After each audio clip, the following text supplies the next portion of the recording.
We are at the Queensberry head office, and I'm with the man who etched his name into the Hall of Fame, the one and only Frank Warren. How are you, sir? I'm good, young man. How are you doing? I'm very well. Are you feeling a bit better now? I know you've been a bit unwell. I've had this virus that everybody's got, and I'm struggling to shake it off. So I couldn't travel to Germany. I was absolutely gutted I weren't in Düsseldorf because everybody was there said what amazing atmosphere it was. I mean, people who've worked in the business and the industry for years, someone was saying it's the best atmosphere they've ever felt in an arena, which is saying something. So Ajit did really well. Well, that's where we got to start. Germany, first German show in, I know you were involved a few years ago, but this is the new foray with DAZN Germany, an overwhelming success. You must be over the moon with that. I am, and as I say, I'm pleased for Ajit, I'm pleased for the whole team, everybody who works hard on it, both here and obviously in Germany, and it went tremendously well, and it sets the scene now to do more shows there. So the next one I hope will be in a football stadium. When do we think that will be? Because I'm sure Ajit Kabayel, he just May or June. Yeah. May or June. That's the intention. A few things we've got to do, looking at opponents and so forth. But that's what the ambition is. That's what we all will make sure happens. What would I like? I'd like to see him in the ring with Usyk. Yeah. Well, that's what he wants as well. He wants it and he deserves it. He's the mandatory. He's undefeated. He keeps delivering and doing the business, and he's an attraction. He's just shown that. Now that place sold out in a day. Went like that. Could have sold it out 4 times over. He is an attraction. He's got a great crowd behind him, and there's a reason for that. One, he's a nice fella, but 2, he can fight. In that part of the world, actually in a lot of parts of the world, Kabayel against Usyk, that's a big It's a big fight. And Usyk's a big attraction. Yeah. There's a lot of Ukrainians also in Germany, but he is an attraction. We showed that last year, 2025. What was the biggest selling boxing event, live gate in the world? It was at Wembley, the Queensberry show. Yeah. Him and Daniel Dubois sold out Wembley. That is the highest attended boxing event in the world in 2025. Yeah, it was. And people, I've heard a lot of things out there about Usyk not being a box office star. I mean, sold out. Sold out. He's always on pay-per-view, by the way, so he's always a box office. Sold out. So it's a big fight. It's a big fight, and I hope we can do it. But whatever happens, it'll either be ordered or Ajit will have another fight. But he will get his shot at the title because we'll make sure it happens. So there is obviously Usyk's the champion with the WBC and multiple others. Kabayel is the WBC interim champion. Right behind him in the WBC is a man who turned up in Germany wearing a mink coat, calling out everybody. Yeah. Lawrence Okolie. You're a go-getter, Frank. You like to make things happen. You must appreciate the way Okolie got himself out there. He's out there. He goes to all the shows. He's there. He gets his face up there. It's called promotion, and that's what he does. And you've got to take your hat off for him for doing that. Where do you see his next step going? Because he's going to be in a big fight. You just said the position he's in. It's our job to deliver him a big fight, and he will have a big fight. Yeah. He's part of what we're doing. So many players. These guys are all going to fight each other. Yeah. It's happening. We're making the fights happen. So that's it. It's a big part. There's a mix there, and the best are fighting the best, and we're making these fights happen on a regular basis. Well, let's stick with the conversation about the heavyweight division, where you are spinning so many plates and there's so many great fights that can be made. Okolie, we've talked about. Kabayel. Daniel Dubois is, I'm sure, itching with there's more videos going out of him now, hitting bags, training. He seems ready to go, Frank. What can you tell us? I'd like to see him in with Big Bang. Oh, okay. I think that's a great fight. I like that fight. I'd like to see that. We'll see. Yeah, that'd be a fantastic fight. It would be a big, fantastic fight. 2 big punchers. That's probably what you want. What do you want? Big guys who throw bombs at each other. That's what people are buying into with heavyweights. Exciting fights. That one's not going the distance, Frank. Whether it goes the distance or not, it'll be exciting. All right, that's interesting. So Big Bang Zhang, potentially Daniel Dubois. There's so many options for all of them. Another man constantly putting out training videos now, and this is bringing back a bit of nostalgia right now with Tyson Fury. It's like when he was coming back before, and he made it back, and he became world champion. He's in Thailand now. he looks to be having the time of his life in training. Well, the pathway was, until a few weeks ago, it was pretty much, everybody was following that same path where, AJ had his fight in Ghana, and then had that terrible accident, and which caused, most such tragedy with his two friends and training team being killed in that crash, and obviously AJ getting injured. Thankfully, survived it, but God knows mentally what it's done to him. And so that route that was being planned with AJ fighting sometime it was going to be February or April, Tyson fighting in February, and hopefully the big fight happening in the late summer. It's all up in the air at the moment. But Tyson has said that he wants to fight, so we'll see what happens. It's all about, with Tyson, it's really simple, is meeting these expectations, and if they're met, and Saudi have said that they want to do it, and if they meet those expectations, then Tyson will fight. As regarding AJ, I can't speak for him, and I'm certainly, nobody would probably want to be speaking to him at this moment in time about boxing anyway. I just think that's the last thing on his mind. But in the meantime, Tyson, as you say, is out in Thailand. He's training hard. I spoke to him about a week ago, and he's in fight mode. When you're talking to him like that, he's got that mindset where he wants to fight, and if he comes back, then that's going to be brilliant for the heavyweight division, because he brings so much excitement, great fights, excitement, and always something happening when Tyson's around. He's one of the modern day great heavyweights. Have you been watching some of these videos where he was dragging along a tree, he was shouting like, the Mac is back, 2026 is my year, he was running through a potato field, he's having all sorts of fun.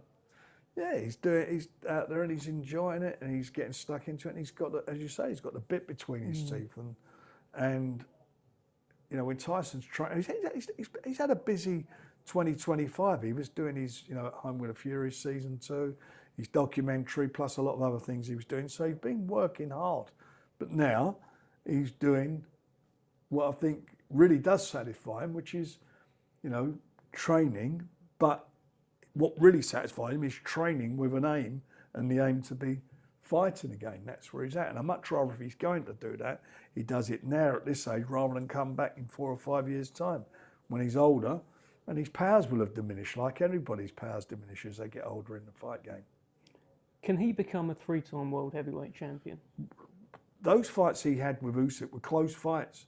There was nothing in them. You can look at it what way you like. There was nothing in those fights.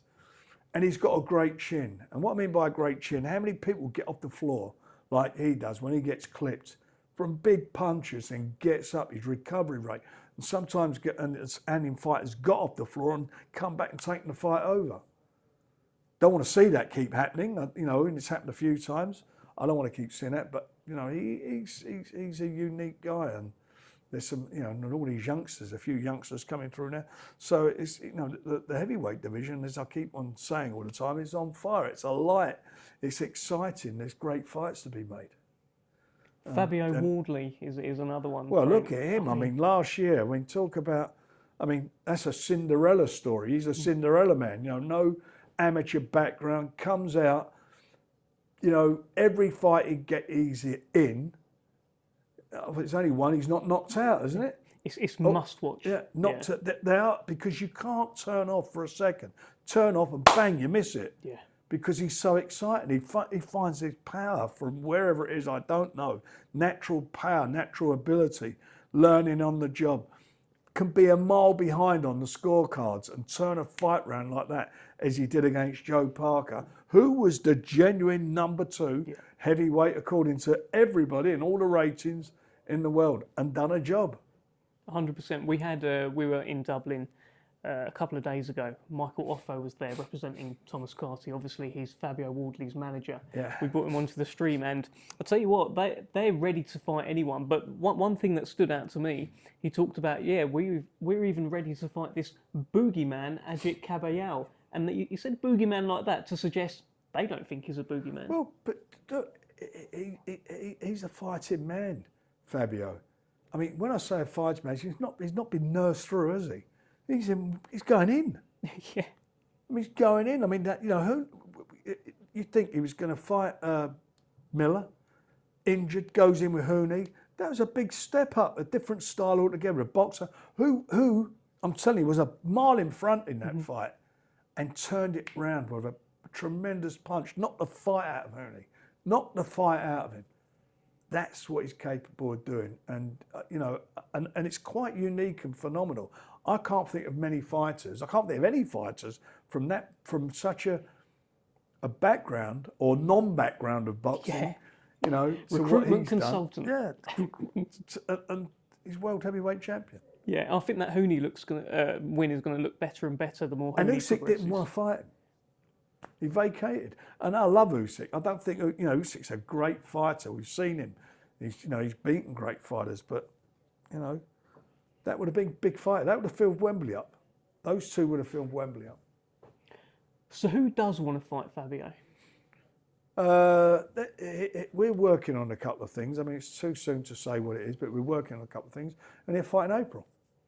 Well, I know that there's a man, Derek Chisora, who's got one fight left. Look, surely. Derek Chisora is there for him, like that. In the meantime, I don't know where Derek is at the moment. He's here, there, he's everywhere. He's going to miss the boat. That's what will happen. He needs to jump on that train to catch that boat, because all these guys are fighting, and sometimes you can be free smart. And once that fight is there to be done like that. Okay, well, hopefully we get some news soon. But yeah, as you say, so much going on in that heavyweight division. Yep. I think I've covered the main guys there. So our next show is now February 7th because January 24th has been postponed. Moses Itauma sustained an injury. Disappointing news. Tearing his bicep. Right. Okay, but disappointing start in terms of... Well, it's very disappointing. You know, the fact is, I think we sold nearly 17,000 tickets. That would have sold out. I mean, it was a fabulous event, the Magnificent Seven. Everyone's trained hard over the Christmas. They've had to, you know, give up a lot of things over the Christmas, which is, you know, I'm quite obviously, you know, very much aware of. But there's nothing we could do because the event was the Magnificent Seven, and it was headed up by this heavyweight title fight, which was the main event. And it was just, it wasn't. We didn't have time or could not come up with something that could replace it without having problems with renegotiating rights fees with TV companies, people wanting changing tickets back and so forth. So we thought that what we would do is to postpone it, which we've done to the 28th of March. And it'll go ahead then, and hopefully we'll still see a great card, and people, if they can't make it for any reason, they'll get a refund, but obviously if they've got tickets, they'll just use those on the night. I think it'll sell out still. It's a great fight, you know. Jermaine Franklin and Moses is something special. It's a special fight. Plus that brilliant undercard and those fantastic fights on there. Yeah, I guess for Moses, it's just part of his career. This is going to happen at various points. Well, it is, and you know, if it had been another fight on the undercard, we probably could have replaced that fight. But we couldn't do it with the main event because that's what, you know, what it was. But anyway, none of the guys are going to go short. We'll look after them, make sure that we make up the best we can. And for the fans, we apologise, but obviously it's beyond our control when somebody has an injury. Get well soon, Moses Itauma. Let's get that bicep. Yeah, sorted, right? he wants to get out. He's got a tough fight. Wanted to come through that fight, and again by the end of the year, he looks to be in a position, hopefully, for fighting for a title. Mouth-watering, that division, as is the featherweight division, and our man very much the wrecking ball, Nick Ball, back February 7th. Tough fight, a tall order against Brandon Figueroa. I mean, look at the disparity in their height, but then again, you know, always Nick's. He loves well, just what he is, isn't he? He's a compact fighter, and he gets in with these big guys and he breaks their heart. And he's in with a former two-time world champion. It's a tough fight. It's a great fight. Tickets are going really well. We expect it to be sold out. I mean, we've hit the ground running with these shows. Sold out Germany, nigh on sold out in Manchester, which has been postponed. This one on the 7th. Dublin, we've announced. We've got less than 1,000 tickets left after 2 days. That's going to go. That's going to go. But on Nick Ball, special fighter, I mean, I've been sort of having this discussion online. I feel like in terms of pound for pound in the UK right now, he's a world champion who has made 3 defences of his title. He's pound for pound. It feels like he's number one. Kakachi's probably around there as well. Yeah, he's around there. But, you know, it's so exciting. I mean, they're such bloody good fighters, all of them. They are good fighters to watch. They're exciting fighters to watch. These are not boring guys, are they? They're all action. Every time they step in the ring, you're like edge of the seat. You're waiting for something. You know you're going to see something special, and they deliver each time. Is Nick Ball the man to beat Naoya Inoue? I think so. If he ever steps into the ring with him. But he's got to get through Figueroa first. Yeah, look, Figueroa, it's a tall order. Do not take that for granted. That's a tough fight. But there is a broader dream here that boxing fans are talking about Inoue. Because Inoue knocks everyone out. Although at featherweight, we haven't seen him. He knocks people out and he gets clipped himself. But you know what? I don't even want to. It's great. Yeah, all want to see it. Love to see it. Focus on the 7th, because the 7th is a big moment in Nick's career. Yeah. Big moment in his career. Yeah, absolutely. Andrew Kane as well. Important fight for him on that show. Yeah, I mean, all Paul's fighters on there. Yeah. And I mean, he's a tremendous trainer and manager. He's done a brilliant job up there. And, these guys are all coming through now. We worked hard, all of us as a team, and delivering. And now that they're all getting the platform to show what they're all about.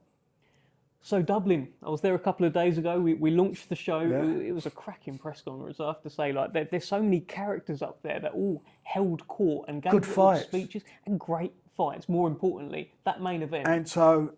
And Jazza, I mean, what a fight that is. Yeah. It's a cracker of a fight. I mean, that has got fight written all over it.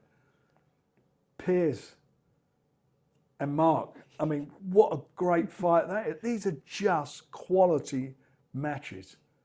And we've got the debut of our new big guy. Yes, Adam Alanin. Spoke well, by the way. He does. He speaks very well. He's a young man and he wants to go places, and I think he will do.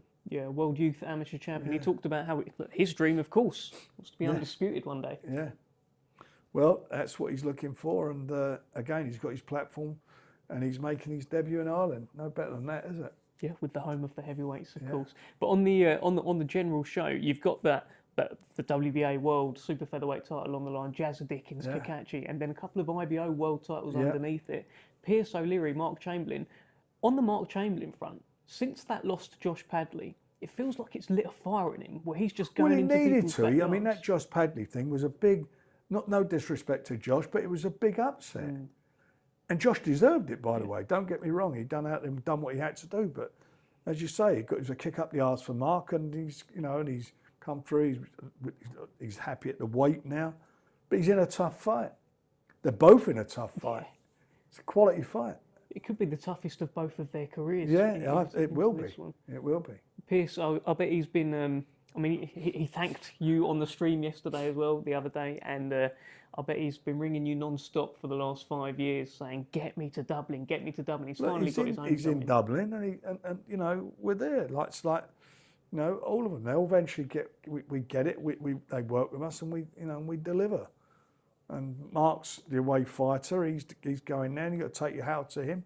If he comes through, he's going to be getting the same treatment down on the south coast. So, this is what is so good about this. They're such good fighters. They're such good fight. They're fighting men. They're lacing it up each other. There's no ducking and whatever. The best are fighting the best. And on that main event, Kakachi versus Dickens, I described it as Cinderella Man against Cinderella Man. Both of these guys, written off at various points, became world champions later. They are real examples to young fighters, aren't they? Yeah, don't never give up. No, you keep following your dream. And Jazz was a former world youth champion, wasn't he? He did well in the amateurs. Yeah, he won the title. Cracking young fighter, and Anto. He found his way a couple of years ago. I mean, when I look back, we used to watch him and think, God, he could be such a good fighter. Well, he's become that guy we all thought he was going to be.